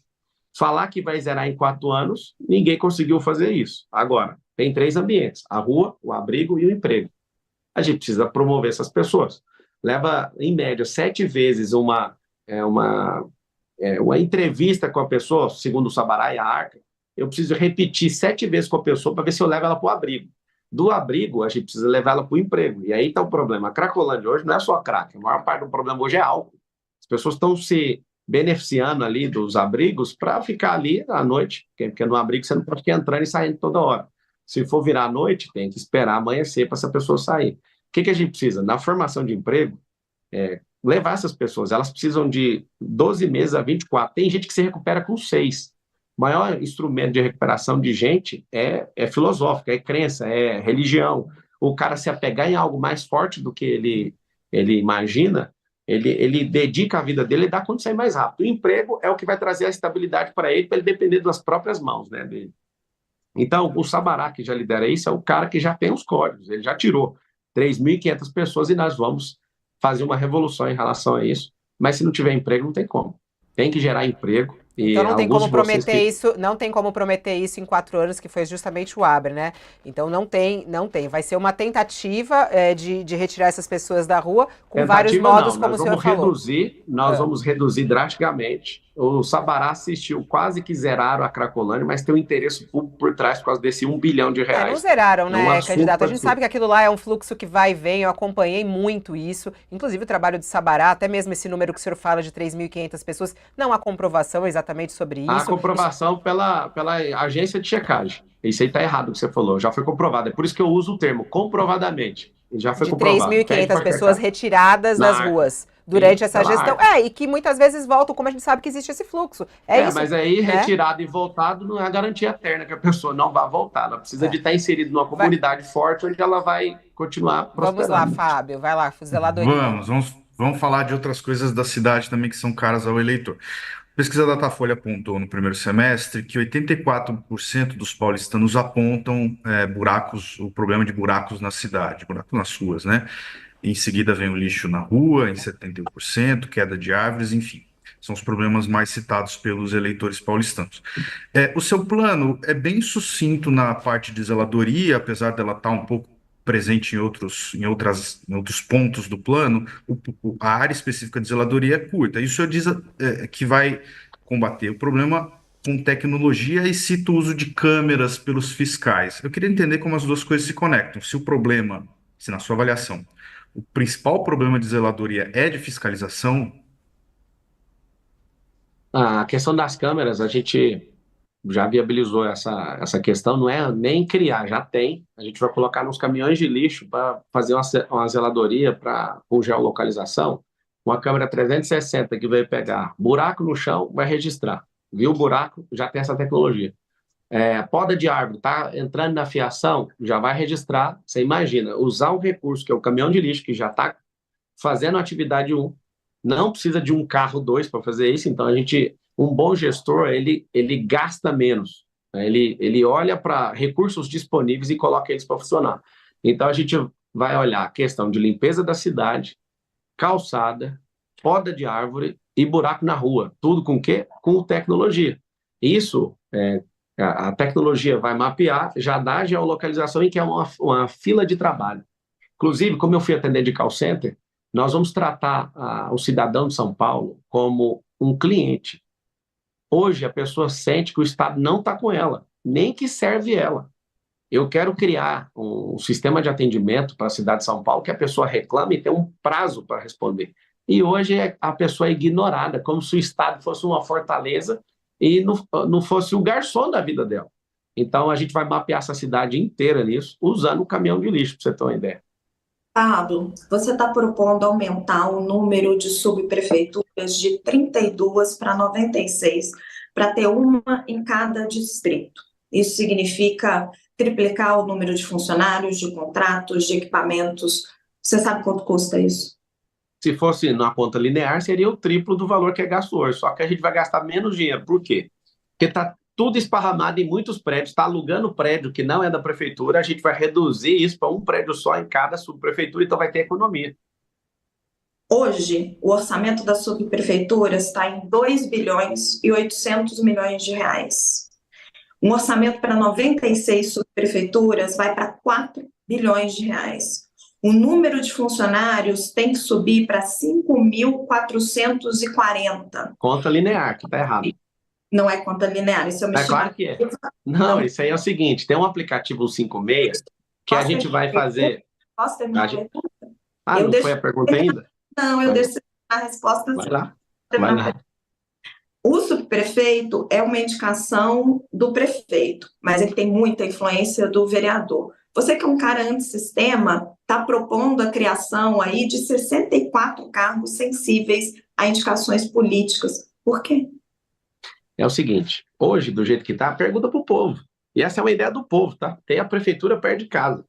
Nos 96 distritos, a pessoa ela precisa de ir num lugar e fala, agora vai no outro prédio, agora vai nesse. Porque você não entendeu a inteligência desse investimento. E você não pode dizer o que eu entendi ou o que eu não entendi, Pablo. Aí você está querendo ler dentro da minha cabeça, né? Se você ficar menos hostil, talvez você entenda melhor. Você que não pode tirar essa conclusão por mim. Mas aqui não é um debate, aqui é uma entrevista. Então, assim, se você faz sua pergunta, eu faço a resposta, eu te pergunto algumas coisas, a gente vai seguir na nobreza, senão a gente vai partir para a baixaria desse jeito. Seguindo na nobreza. Tá tão... Vamos lá. A conclusão por mim. Pode seguir a resposta. Então, tá bom, obrigado. A questão é o seguinte, se for repetir o modelo fracassado do Ricardo Nunes, que é o atual ex-prefeito, a gente vai aumentar de forma drástica. Quando eu te falei a conta linear, o que é a conta linear? A conta linear é pegar um número e só multiplicar ele por 2. Né?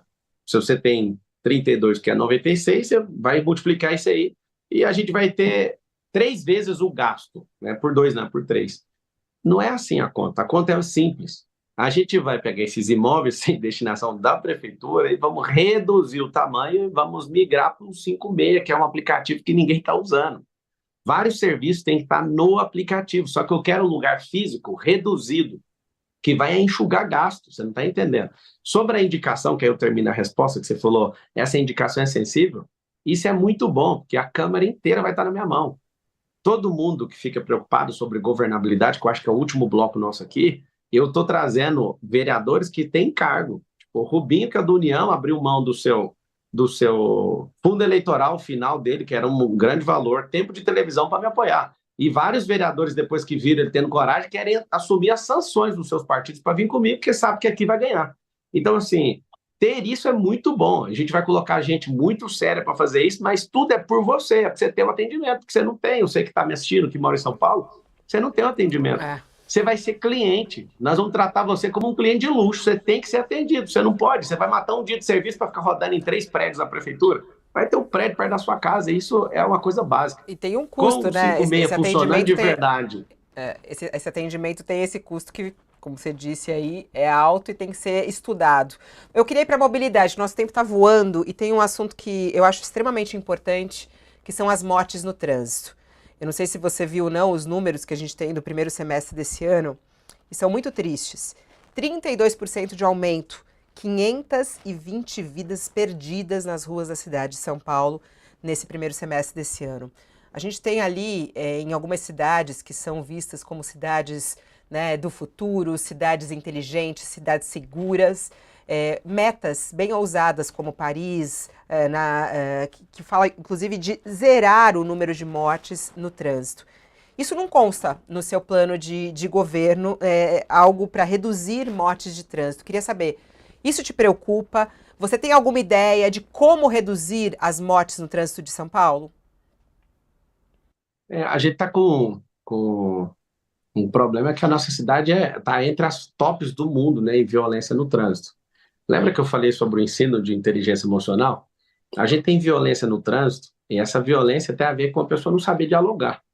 A gente tem uma violência no trânsito. Eu vi aí esses dias um cara numa Porsche matou o outro atropelado porque quebrou o retrovisor. As pessoas estão perdendo a noção do que é a vida, do que é o respeito, do que é a segurança.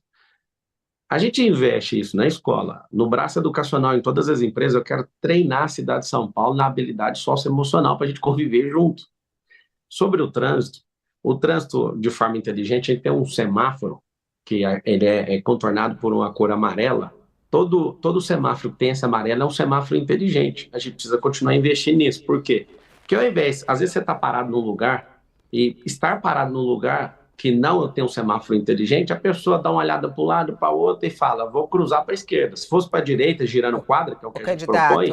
Só olhando nessas cidades, e eu já estudei profundamente isso e também conversando com vários especialistas, o caminho mais eficaz e talvez um dos principais é a redução de velocidade. A gente teve mudanças aqui em São Paulo, por exemplo, com a chegada do Dória como prefeito, né? O Acelera São Paulo, não sei se você lembra. Ele aumentou a velocidade nas marginais. O senhor pretende reduzir? O senhor pretende... Não vai reduzir. Não vai reduzir velocidade. Na cidade de São Paulo, o senhor pretende reduzir a velocidade em alguns lugares? Nessas cidades que eu citei aqui, nós temos ali velocidade máxima de 30 km por hora. É talvez a única forma de reduzir e aumentar a fiscalização também. O senhor pretende fazer isso? O trânsito da cidade já é tão lento que você não precisa reduzir a velocidade. Já é uma situação absurda. Então, reduzir velocidade de forma nenhuma. O que a gente precisa fazer é, de novo, a gente precisa de mexer na mentalidade do povo. Nos Estados Unidos, todo mundo para no pare. Aqui em São Paulo, as pessoas não param nas esquinas. Elas entram de qualquer jeito. Isso é educacional. Não precisa reduzir a velocidade de um trânsito que não anda. Já está tudo certo a questão da velocidade. O que a gente precisa é investir para as pessoas respeitarem o pare, respeitar as vias. Numa discussão, não entrar nessa loucura. Quando diminuir essa criminalidade, com a oferta de emprego, a gente vai ter um trânsito menos hostil, fica todo mundo preocupado, com o vidro fechado, o povo fica tenso dentro de um trânsito, que é lento, isso vai aumentando a instabilidade emocional das pessoas, ela fica irritada com essas artérias travadas, que são essas grandes avenidas, e tem gente que leva 1h40 para chegar em casa todo dia. Ou seja, a gente precisa, melhorando a mobilidade, né, criando as vias expressas, está aí no plano, os bolsões de estacionamento nas 10 rodovias que entram na cidade de São Paulo, criando essas soluções, conseguindo viabilizar o giro de quadra à direita com sinal vermelho, igual nos Estados Unidos, sequenciado por um pare, a pessoa tem que chegar, parar, olhar e girar a quadra. Não é contra a quadra, é giro de quadra.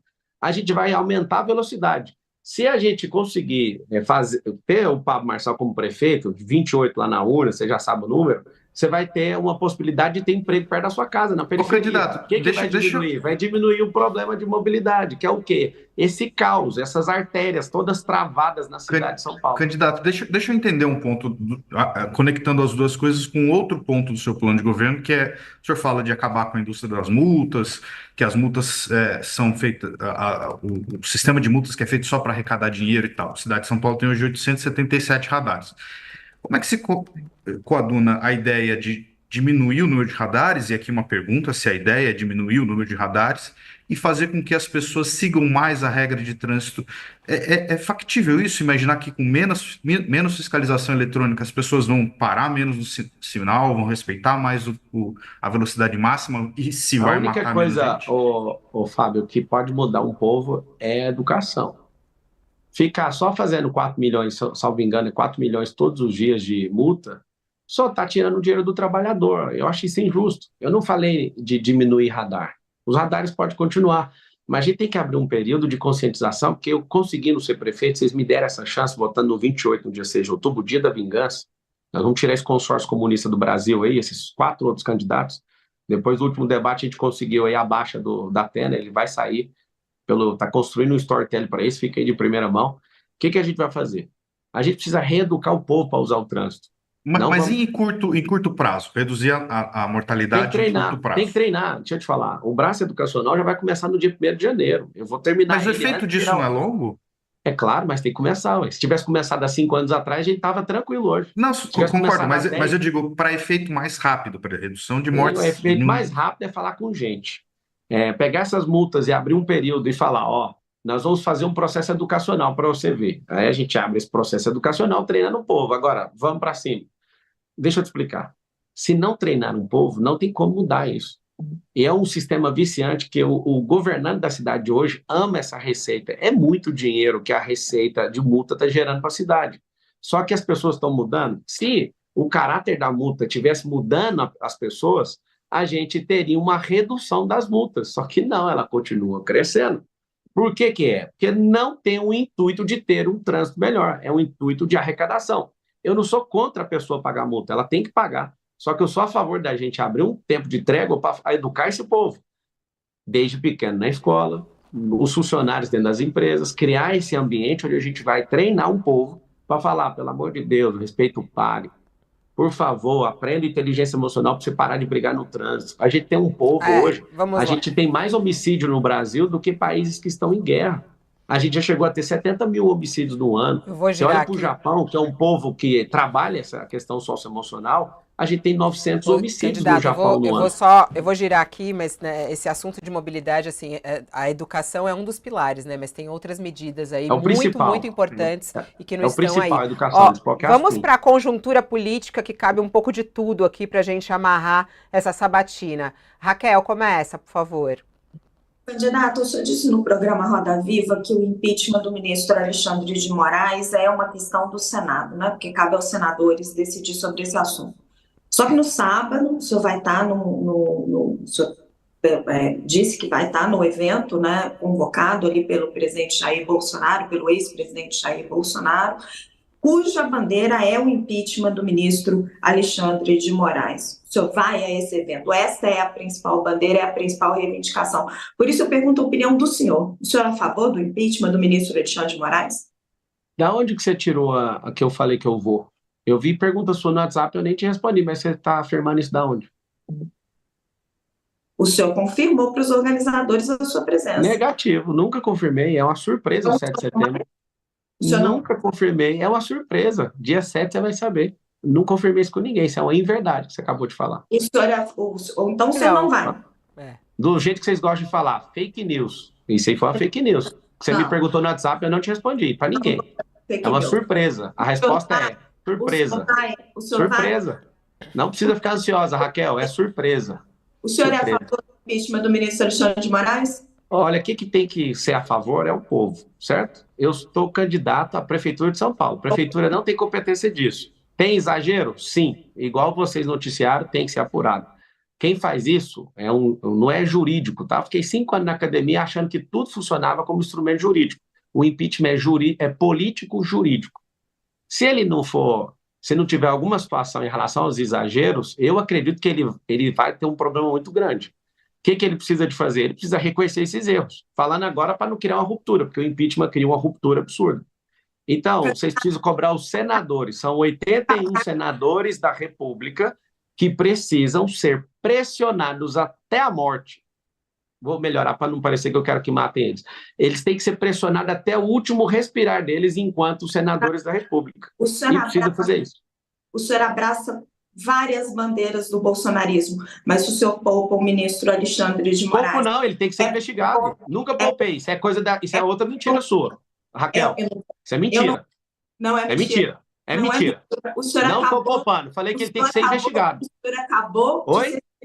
O senhor acabou de se esquivar de dizer... Não esquivi, não. É porque vocês estão querendo... Sabe o que vocês estão querendo? Não do impeachment do ministro... Não, eu vou te falar que eu sou a favor dele ser investigado, e quem tem que fazer é o senador. É o Senado que faz isso. Você não vai pôr palavras na minha boca, Raquel. Você não tem habilidade para colocar palavras na minha boca. Não vai colocar.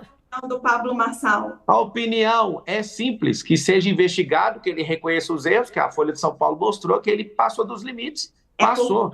A é corte, por- então você quer uma opinião? Eu vou dar uma é opinião, por tá? conta. Não coloque palavras na minha boca, tá bom? Não estou colocando Seguinte, palavras na sua boca. colocou sim. Você falou que eu ia. Você falou que eu iria. Você Não, mentiu. eu estou Isso é mentira. perguntando. Eu não menti. Eu estou Mentiu. relatando. Eu disse, Mentiu. doutor, Mentiu. Você vai ter que ouvir a verdade agora. Você mentiu porque eu não dei essa declaração para ninguém. eu não menti. Vamos lá, então. Os Mentiu. organizadores Ó, eu disseram- vou. É o seguinte, deixa eu terminar, já que você provocou o assunto, não para te menti. mostrar que eu não tenho que curvar Eu não minha cabeça para ninguém aqui nessa república. O seguinte, Eu não menti. o que está acontecendo, você acabou de falar que eu confirmei, não confirmei isso para ninguém, em relação ao 7 de setembro. Tá bom? Vamos lá. Eu falei para todo mundo que é surpresa. Deixa eu responder, Raquel. Responde. Então, vamos lá. Certo, candidato. Vamos lá, para todo mundo saber. Não tem que curvar minha cabeça para ninguém. Só que vocês estão querendo me empurrar num problema. Vocês sabem que meu partido é frágil, que qualquer coisinha pode derrubar meu partido. Vocês estão loucos para ver isso, porque eu vou ganhar essa eleição. Não coloque palavras na minha boca. A Corte Suprema está politizada.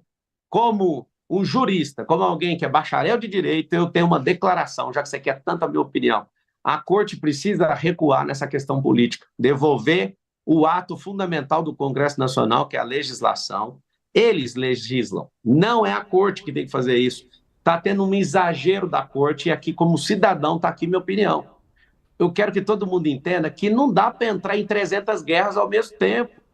Isso é sensato da minha parte, senão eu não consigo ser o prefeito de vocês. Eu já estou eleito prefeito do Brasil e vocês querem que eu arrume problema com a Suprema Corte. Sendo que eu entrar numa guerra dessa vai destruir a minha candidatura. Eu estou sendo honesto com todo mundo, não tem problema com ninguém. Quem quiser fazer isso, que coloque pressão nos senadores. O Cleitinho, que é do Republicano, senador por Minas Gerais, foi o primeiro macho dentro do Senado Federal a me apoiar. Ele mesmo falou para todo mundo e não tem ninguém me cobrando. Vocês querem colocar palavras na minha boca para complicar meu partido.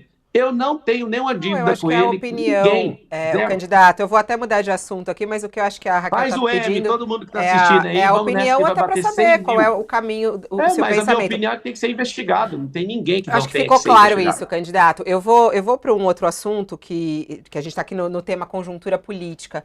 Teve uma fala do governador de São Paulo, Tarcísio de Freitas, que é a seguinte, abre aspas, Marçal é a porta de entrada para bolos. E ele dizendo que o Nunes, o candidato, o atual prefeito, que tenta a reeleição, é o único que pode vencer Boulos num eventual segundo turno. Isso, inclusive, tem algumas pesquisas de intenção de voto que já foram divulgadas, essas que são registradas, né? E que mostram isso, inclusive. E aí se soma a algo que o senhor sempre fala, né? Tem que ser no primeiro turno, vamos lá, no primeiro turno. Como é que o senhor vê aí essa declaração do governador de São Paulo, né? Que apoia Ricardo Nunes, dizendo, inclusive, aí que o senhor é a porta de entrada para Guilherme Boulos na Prefeitura de São Paulo? Eu acho que vocês todos, então, vão votar em mim. Todos que estão me entrevistando, porque vocês sonham em ver o Boulos como prefeito. O voto é secreto, falando. Né, candidato? O voto é secreto. A gente não pode contar para ninguém. Se eu sou a porta de entrada para o Boulos, votem em mim no primeiro turno e a gente resolve. Quem falou isso foi o governador no vídeo de campanha do Ricardo. Foi no vídeo de campanha. Eu acredito ainda. Que o Tarcísio está enterrando a carreira política dele com essa declaração. De fato, querer proteger um cara que é fraco, igual ele, quando um governador precisa pôr força demais, além daquilo que ele acredita e seus princípios, e já está provado que o futuro ex-prefeito, que é o Ricardo, o Bananinha, ele é um cara que não tem pujança, presidente do comando, ele não consegue tocar isso aí. Ele foi jogado aí. É o seguinte, todos precisam de saber que o Tarcísio, com essa declaração, inclusive, eu quero pedir para vocês, até terminar a eleição do primeiro turno, para a gente ganhar nesse primeiro turno, que vocês relembrem o Tarcísio nas ruas e no Instagram dele e de todo mundo que anda perto dele, para ele fazer o M. Ele não é obrigado a deixar de apoiar o Ricardo. Agora, colocar meu nome no meio, eu fiz um combinado com ele de cessar fogo. Só falaria dele se ele tocasse no meu nome. Então, aqui continua o combinado. Ele tinha parado, porque toda entrevista eles estão falando de mim. Inclusive, todos estão falando de mim, quero agradecer, não parem que isso tem contribuído para a gente vencer no primeiro turno, porque a gente não tem televisão, fundo eleitoral, nem padrinho, nem rádio, nem nada. O Tarcísio, insistindo nessa tese dele, primeiro ele fez uma grande cagada, que falou que entre Boulos e Pablo no segundo turno ele anularia o voto, ele reconheceu isso. Agora ele faz uma segunda. Ontem saiu uma notícia que o Bolsonaro, eu nem sei a veracidade da notícia, eu estou falando pela notícia, que o Bolsonaro falou que o Tarcísio tem que se afastar. O Tarcísio é uma criatura feita pela transmissão de voto do Bolsonaro. Ele vai ter um problema muito sério eleitoral em 2026 se ele continuar nessa de me atacar, porque eu tenho representado essa frente do conservadorismo. Ela não tem dono, mas eu sou o representante forte aqui na cidade de São Paulo. Então, um recado para o governador: é melhor você defender o Banana sem falar do Homem de Ferro. Por quê? Porque senão vai dar problema para você, e eu acredito nisso, uma análise política, e eu termino respondendo isso. Não enterre sua carreira política, senão você não vira presidente nunca mais e não ganha nem para governador do estado de novo. Porque Candidato, o povo da direita, o povo conservador, não tem dono. Atacar aquilo que a gente acredita, nós somos do mesmo lado. Eu te ajudei na sua campanha, você sabe disso. Te ajudei na sua campanha para governador, acreditando quando também ninguém acreditava. Quando você fala de pesquisa, já finaliza, você pergunta, ô Fábio, quando a pessoa fala que a pesquisa diz isso, a pesquisa de vocês não previa minha entrada. A pesquisa de vocês falava que o meu teto era 7. A De Veritá vocês que não, são acertou o várias, governo do né, estado. candidato? Não é pesquisa nossa. O senhor, quando fala, parece que Não, nós mas é estamos que eu estou te falando. pesquisando. Sabe o que é pesquisa? Essa última Pesquisa agora é foi uma o Real forma de Time que forçar. falou isso. Tem a pesquisa do Real Tanto Time que faz falou quem isso. falou, sabe por quê? Vou te explicar por quê. Porque é só mudar o viés da pesquisa, é para forçar a barra na sua cabeça. Por que o Datena vai sair agora? Datena vai sair agora para a pesquisa mostrar o Boulos na frente. Eu já estou na frente dos colados do pelotão, é só pegar a Veritá, saiu na CNN, saiu na Veja. É o seguinte, não tem como segurar um movimento. É um movimento de vingança do povo contra esses canalhas, esses comunistas. E o Tarcísio está do lado errado. Respeita a palavra dele em firmar, porque parece que o Ricardo foi bem legal com ele, em tudo que ele pediu, o Ricardo fez. Governador Tarcísio, vou fazer a maior parte das coisas que você está propondo, porque eu sei que você é inteligentíssimo, mas a decisão sua de tocar no meu nome é errada, porque isso vai manchar a sua carreira política. Candidato, eu queria Eu ia discutir fazer a com o pergunta, senhor. Raquel, que ele não fez de conjuntura política. Deixa só o Fábio fazer a pergunta dele. Vai lá, Fábio, daqui a pouco a gente passa. E eu peço, o candidato, se você pudesse ser bem sucinto para a gente ir para a fase final aqui. No Roda Viva de segunda-feira, o senhor começou a fazer uma elucubração sobre o Lula ser muito difícil de ser batido em 26, aí falou sobre a idade dele, eventualmente ele não conseguiu concorrer, alguma coisa assim. E aí eu fiquei com a sensação que o senhor ia completar algo, uma ideia de que se ele não for candidato, e aí eu emendo a minha pergunta, baseado no histórico político aqui da cidade de São Paulo, o senhor vai cumprir os 4 anos de mandato caso seja eleito, independente da conjuntura política, ou a conjuntura política de 26 é que vai decidir se o senhor vai até o fim ou não, caso Eu seja nunca eleito? escondi que eu serei presidente do Brasil. Eu vou mudar São Paulo para provar para o mundo inteiro, não é só para o Brasil, não, que tem como o brasileiro ser o povo mais próspero da Terra. É sobre prosperidade. Eu sou o estilo de José do Egito aqui nessa cidade e para esse país. Agora, eu vou deixar bem claro uma situação. O Tarcísio apoiando o Ricardo, insistindo nisso, o Bolsonaro está certo da leitura e eu vou refazer a leitura. Sem Bolsonaro elegível, a gente tem um Tarcísio. A gente tem um Zema para vir de vice, que já pediu. Tem bons governadores, o Ratinho, tem uma turma muito boa. Mas, se o Lula morrer, eu saio candidato a presidente do Brasil. Então, a única condição que eu vou colocar vai ser essa. Por quê? Eu acredito que o Bolsonaro ele vai voltar a ter elegibilidade, é remota, mas eu acredito. Tinham 3 processos e ele conseguiu reverter 1, falta 2. Vai ter que ter humildade para fazer isso. Reconhecer erro, pegar alguma outro tipo de sanção e resolver. É assim que funciona. Eu acredito num plano brilhante. Em 2026, o Lula perdendo para o Bolsonaro, que aí vem uma revolta popular, de vamos devolver isso aqui, porque o governo do Lula hoje já fez um rombo fiscal em 24 meses, menos de 24 meses, de quê? Mais de 1 trilhão. Se ele repetir essa merda, ainda mais agora que ele trocou o presidente do Banco Central, ele vai baixar a taxa de juros e vai gastar como uma pessoa, um filho pródigo, que é o que ele está. Minha visão em relação ao Lula é que ele é o filho pródigo. Pegou a riqueza de um povo e está gastando tudo, que é a última chance dele. O que acontece? Se for o cenário perfeito, Bolsonaro presidente de novo, Tarcísio governador reeleito, parando de falar essas asneiras, Marçal na prefeitura de São Paulo e a tríplice coroa. Não funcionando nada disso, não tendo ninguém, eu já deixo para o povo de São Paulo saber. Com a morte do Lula, pode escrever assim na notícia. Se Lula morre, porque ninguém dura para sempre, eu viro candidato a presidente, porque nem Tarcísio vai dar conta, porque ele apoiou o cara errado, o Bolsonaro vai estar inelegível e eu quero servir o Brasil. Só nessa hipótese. tá bom? Faz o M todo mundo, batemos 100 mil aqui na UOL. Tem que juntar todos os candidatos juntos para fazer isso. A gente está indo Candidato, tem bem vídeo rapidinho, circulando. Raquel. Rapidinho. Tem vídeo circulando no senhor da internet falando sobre o dízimo. Tem um deles em que o senhor diz o seguinte: eu parei de dar o dízimo quando vi um pastor abençoado pelos irmãos e ele ganhou uma Mercedes. A inveja foi tamanha, a pobreza era tão grande. E eu pensei, você não pode andar nesse carro. Eu pensei, se você é um pregador do evangelho, você não pode andar nesse carro. Os irmãos buscam a prosperidade, mas não querem abençoar quem te ensina. O senhor acredita que os pastores estão explorando os fiéis quando pedem o dízimo? Eu falei disso do pastor Aloysio, que eu convivi 20 anos, e quando eu dei essa declaração, eu era um comunista, né? Um cara que veio da escola pública, amava a pobreza e rejeitava a riqueza. Esse mesmo pastor tem um evento que eu dou um relógio de ouro para ele de 150 mil reais, que ele abençoou muito a minha vida. Pastor Aloysio, obrigado por ter sido meu mestre. Você destravou a minha mente em relação à riqueza. Você hoje lidera uma igreja chamada Videira, que tem mais de 300 mil membros. Eu nunca vi tanta gente prosperar como o senhor ensinou. Quero te agradecer de todo o meu coração e quero falar para todo o povo de Deus. Se você está num ambiente onde vidas estão sendo transformadas, continue contribuindo, acredite nessa liderança, e a igreja é fundamental para mudar e moldar a sociedade. Te agradeço a oportunidade de explicar isso aí, Raquel. Obrigado.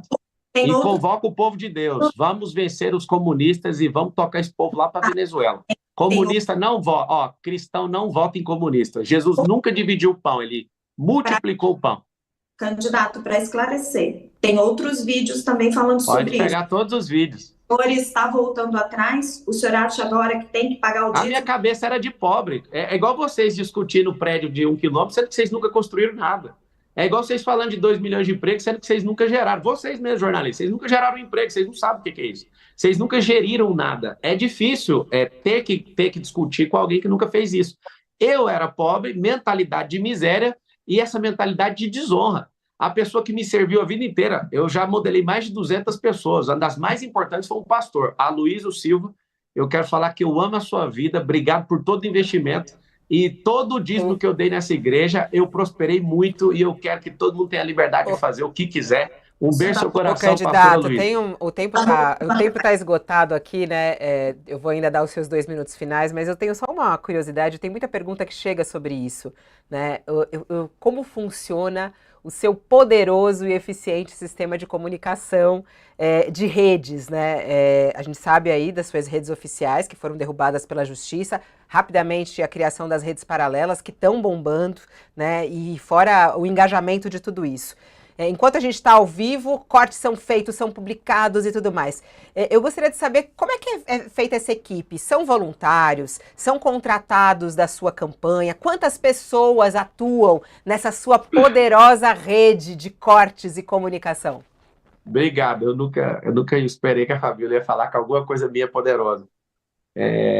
Quando acabar a eleição, eu vou lançar um canal de televisão também. Eu vou virar apresentador de TV, sendo prefeito de São Paulo. Eu vou virar o cara, ser um filantropo mais poderoso do Brasil. Esse é meu alvo. Um dia eu chorei vendo o Bill Gates doando 5 bi de dólar. E eu fiz uma oração, falei assim: Deus, eu não admito ser uma pessoa que doa menos que esse cara. Me faz prosperar, que eu quero ajudar o povo. O que acontece? Os cortes, deve ter milhares de pessoas cortando para ganhar dinheiro no TikTok. A pessoa faz o corte, a maior parte dos cortes que vocês assistem não é a minha equipe que faz.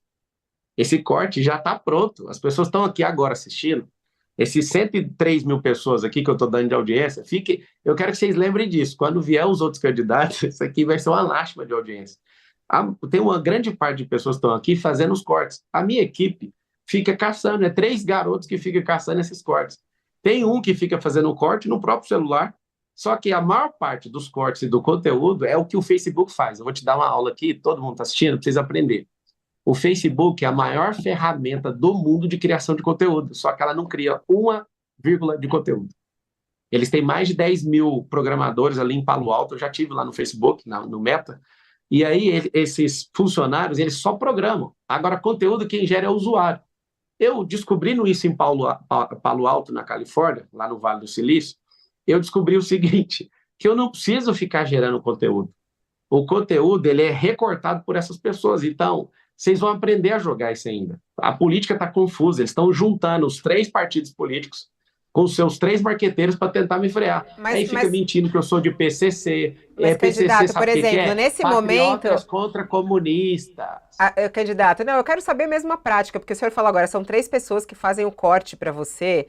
O corte é mais ficar buscando o corte que já está pronto. Enquanto a gente está ao vivo aqui, você já fez 10 cortes da nossa entrevista, né? No Instagram. Sim. Quer dizer, não foi você, foi a sua equipe. Então são 3 pessoas, esses são funcionários da sua equipe, é isso? Que estão trabalhando na sua campanha. Sim, mas a maioria dos cortes, todo mundo está assistindo, os cortes eles entram. Eu vou abrir deixa eu ver se eu tenho TikTok nesse celular. Não, mas é os que estão publicados na sua rede agora, o que está na sua rede. Mas isso é tão simples, é só pegar o CapCut. O cara que está postando está aqui do meu lado. Ó. O cara está bem aqui do meu lado, ele está sentado me assistindo, ele ouve, ele já vai lá, pega o pedaço e corta. E já posta. 2 minutos para você encerrar. Vai decorrer ao longo do dia. Para eu explicar mais para vocês, eu tenho que vender a mentoria. Só que eu sou prefeito agora, eu vou parar até aqui. Candidato. Porque isso aqui é o que me trouxe até aqui, sem dinheiro público, sem tempo de TV, sem tempo de rádio, sem padrinho político, só Deus e o povo. Agora, quer aprender mais, vai ter que comprar uma mentoria depois de 6 de outubro. 2 minutos para encerrar, candidato. Seu recado final aí para a audiência. Obrigado, Raquel. É sempre muito bom falar com vocês, ao Haddad aí. Vou falar Fábio, que depois alguém vai fazer um corte falando que eu estou mandando abraço pro Tachad. Fabiola, foi muito bom. Eu acho que foi bem propositivo mesmo. Gostei, eu acho que essa pode ser considerada a melhor entrevista de propostas. Lá no Roda Viva, infelizmente, de 18 perguntas, 15 era só de baixaria, aí tem que levar, corte rápido, né? Mas eu agradeço ao povo de São Paulo.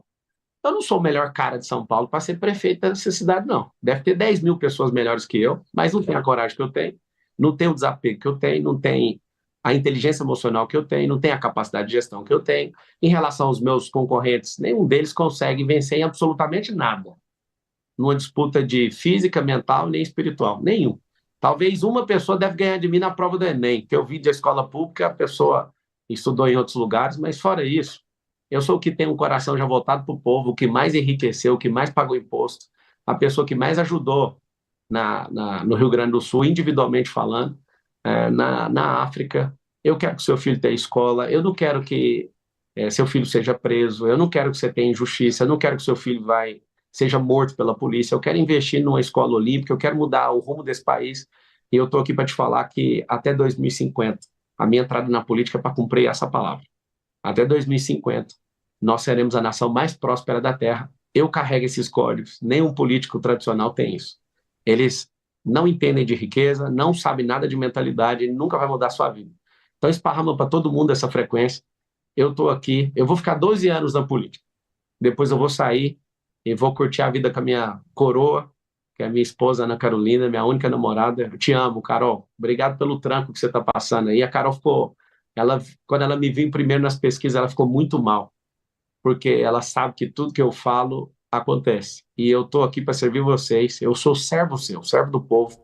Essa animosidade com os jornalistas vai passar. É necessário que aconteça isso. Me perdoe quem não gosta do meu perfil, mas eu sou o único que pode ajudar a mudar a sua vida. Um beijo para todo mundo. Dia da Vingança, vote 28. Dia da Vingança é dia 6. Quero todo mundo aí. Quero agradecer muito a sua participação aqui. A gente ultrapassou bastante o tempo, mas acho que valeu a pena para a gente entender um pouco mais quais são os seus objetivos. Muito obrigada e até uma próxima oportunidade, candidato. Dia da Vingança, dia 6 de outubro, vota no 28. Vou abrir uma live agora, hein, gente, no Instagram. Pablo Marçal por SP. Agora, no Instagram. Tchau, Raquel. Obrigada. Tchau, Fábio. Valeu, muito gente. Obrigada. Até amanhã. Bom, a gente encerra aqui a nossa primeira sabatina, como nós prometemos, dividida aí em assuntos, para que a gente possa entender quais são os objetivos das pessoas que querem comandar essa cidade. Fique agora com o All News, nosso programa e análise de tudo que Pablo Marçal falou aqui com Josias de Souza e também com Thales Faria, para que a gente possa refletir a respeito das falas de Pablo Marçal. Lembrando que amanhã é dia de ouvir aqui, nesse mesmo horário, a candidata Tabata Amaral será sabatinada também por mim, Raquel e também pelo Fábio. Muito obrigada pela sua audiência, pela sua companhia. Continue conosco. Voltamos em instantes com o All News ao vivo.